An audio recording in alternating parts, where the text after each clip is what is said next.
n'umunsi utazibagirana.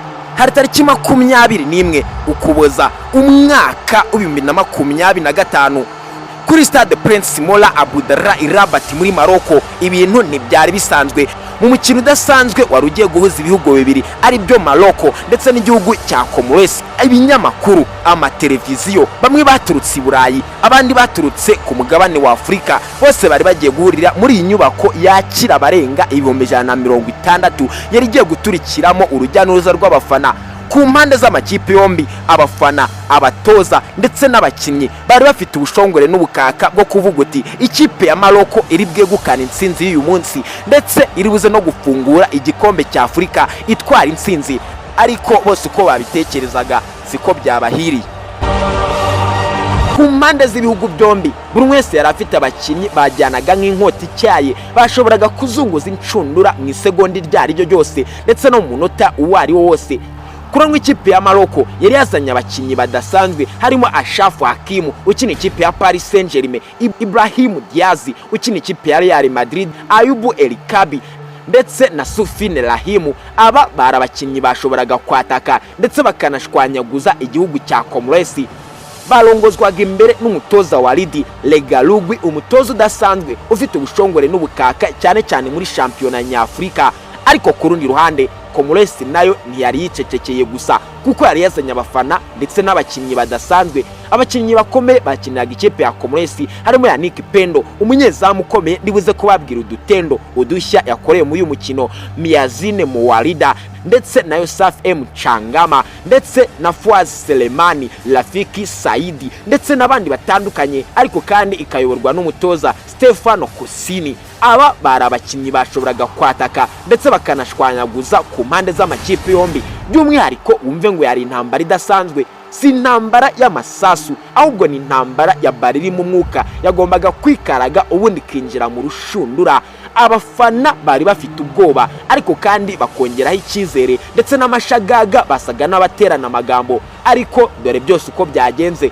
Nge Ndirambona Jacques ugiye kubabara inkuru y'uyu mukino. Iyo ni Sura TV1. Nyabuneka niba aribwo bwa mbere wisanze kuri miboro, bibaye byiza wakanda subscribe niba utatugirira ishyari. Ku isaha y'isa 2 z'ijoro bikagera mu Rwanda bigahinduka isa 3, umusifuzi nibwo yahushe mu ifirimbi maze atangira umukino ku mpande z'ibihugu byombi. Maroko yatangiye ifite umupira cyane ariko ikini tuje, ariko kandi igashaka gutsinda vuba. Ni mu gihugu cya COMOROS cyo cyakinye kisunga ubwirinzi ndetse kinafunga ubwugarizi bwacyo. Ariko mu minota ya mbere ibintu ntibyaje kugenda neza. Ku munota wa 10 w'umukino ugubitirwa iwacu muri stade twiyubakiye tukayishora akavagari k'amafaranga, ibintu byaje guhinduka gateranzamba maze birongera bisubira uko byakagenze. Igice cya mbere cy'umukino cyasaga n'igitangiye kurambira abafana muri rusange, maze ku munota wa 45 uteranyije y'inyongera y'igice cya mbere umusifuza wa mwifirimba agira ati igice cya mbere cy'umukino kirarangiye, ngaho ni mugende mujye kwitegura igice cya kabiri cy'umukino turebe ko uyu munsi twaza gutaha hari ikinjiye mu rushundura. Abakinnyi bakigera hanze batiyengeye kwitotomberwa n'abafana muri rusange, ariko kandi ku mpande z'amakipe yombi abatoza bagira bati mwirinde kandi mwatake, mukore uko bishoboka kose, ni mwebwe mufite amahirwe yo kwegukana intsinzi y'uyu munsi. Ibyo byabwirwaga abakinnyi b'amakipe yombi, ariko siko byagenze kuko igice cya kabiri cy'umukino cyatangiye kizana ndi matwara mu kibuga hagati.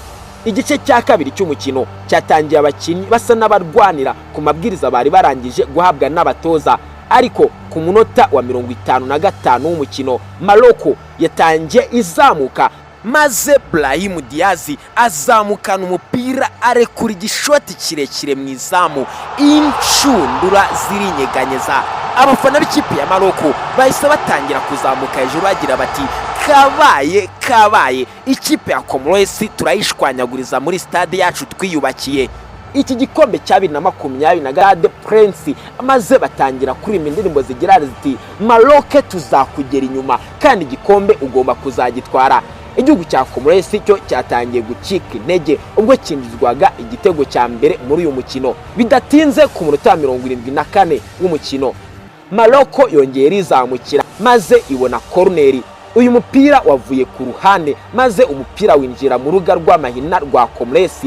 Ayubu Elikabi, umwana udasanzwe, yahise atera garenci, incundura zirinyeganyeza, abafana noneho basaze barasizora bagira bati Maroko tuzakurwa inyuma, igikombe cya 2025 ugomba uzagitware. Iki gitego igihugu cya COMOROS cyakomeje kurwana ariko gisa n'ikirwarwana kuko ibitego bibiri byari birangije kwinjira ntibyari byasaga n'ibidashoboka igihugu cya COMOROS cyabitsinda.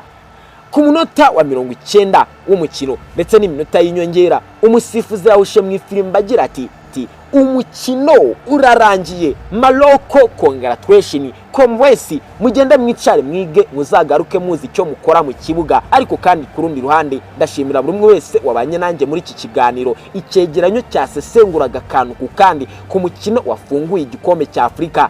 Nje na Rirambo na Jacques, mugire impagarikiye n'ubugingo, amahoro n'amafaranga bijejete kuri mwese. Ciao ciao.